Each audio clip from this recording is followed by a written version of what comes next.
All right, we're going to read Love Speech, Chapter 4. Let's get into it. Remember, I use the term HSA to refer to homosexual sexual activity for a number of reasons. One of which is I don't want to say 12 syllables when I can say 3. All right, let's get into this. Pastor D. Rob. Chapter 4, It's All Greek to Me, the historical argument. Some use history to justify HSA. That is to say, some try to justify HSA in part because HSA may have been accepted in another culture at another time. Ancient Greek culture is often used to support the claim that HSA has been accepted as normal in the past.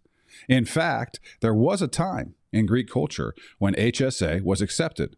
However, as with most claims, there is more to this story. In ancient Greek culture, acceptable HSA took place between a grown man and a pubescent boy. These relationships reportedly took the following form. An older man would educate a boy while also engaging in HSA with the child. This relationship only lasted until the child reached manhood. When the boy could grow a beard, the older man would get married to a woman and have children. This does not mean HSA did not occur in other forms among the ancient Greeks. However, this was the accepted form of HSA in ancient Greek culture. The context in which HSA was accepted among ancient Greeks bears little resemblance to the recent call for the acceptance of modern HSA relationships. In fact, it was generally looked down upon for a man in Greek society to take a passive role in HSA. However, these pederastic HSA relationships did not lead to marriage between persons of the same gender. It is, however, recorded that the Roman Emperor Nero married 2 different men. In one case, he played the role of the bride. In the other instance, he played the role of husband to a young man who resembled one of his concubines. It should be noted that this behavior was by no means universally accepted in either Greek or Roman society.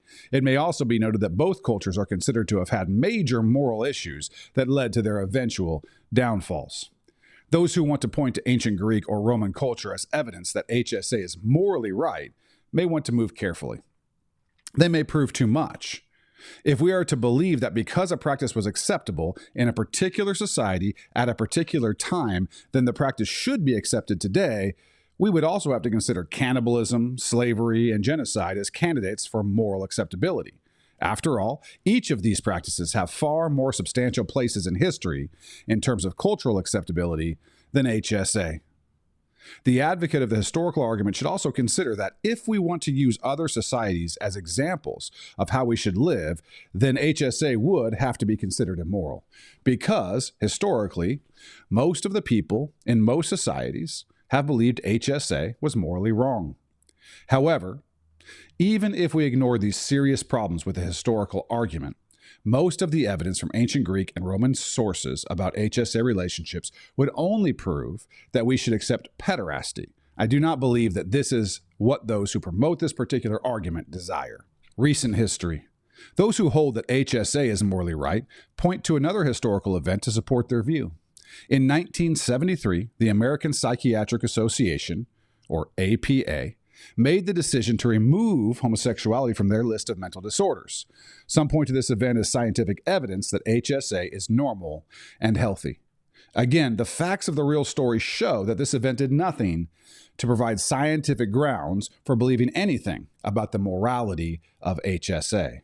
In the late 1960s, activist groups began to lobby the APA, demanding they remove homosexuality from their list of mental disorders.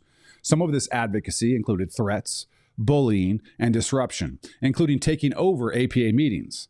By 1973, the activists had gained enough support to get the APA to vote to remove homosexuality from their list of mental disorders. The vote was 58% for removal to 37% against removal.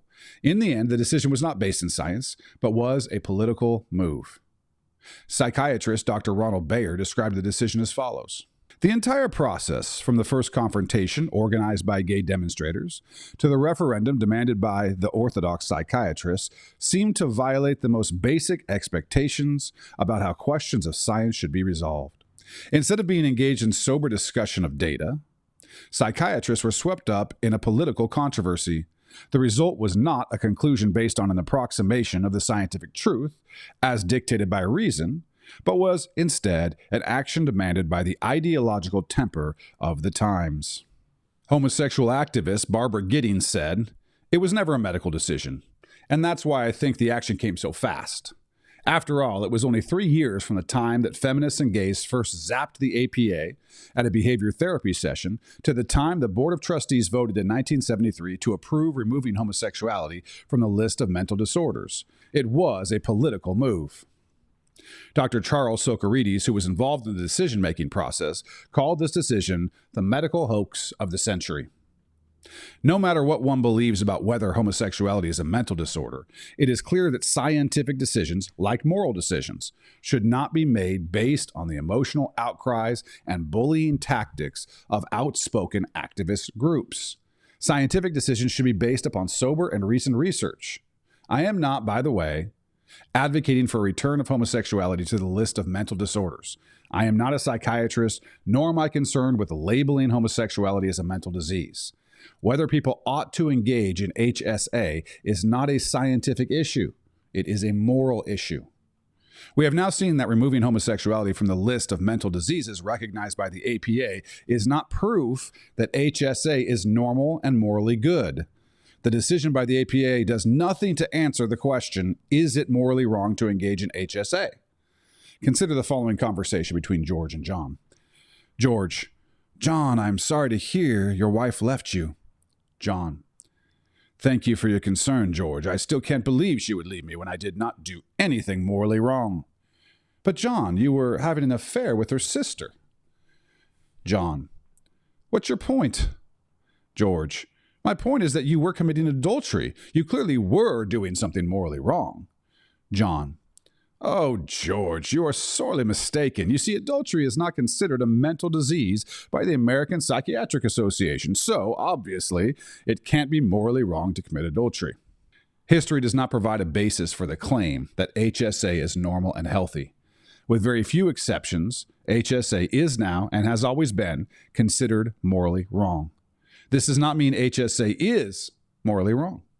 A historical show of hands is not enough to prove that a behavior is morally right or wrong. The point is, once again, those who argue that HSA is morally right and healthy will have to justify the behavior on other grounds. That's the end of Chapter 4. If this content is helpful to you to help you think through these issues, I'd love it if you'd click the little like button down there if you want to, feel like it, whatever. We'll see you next time.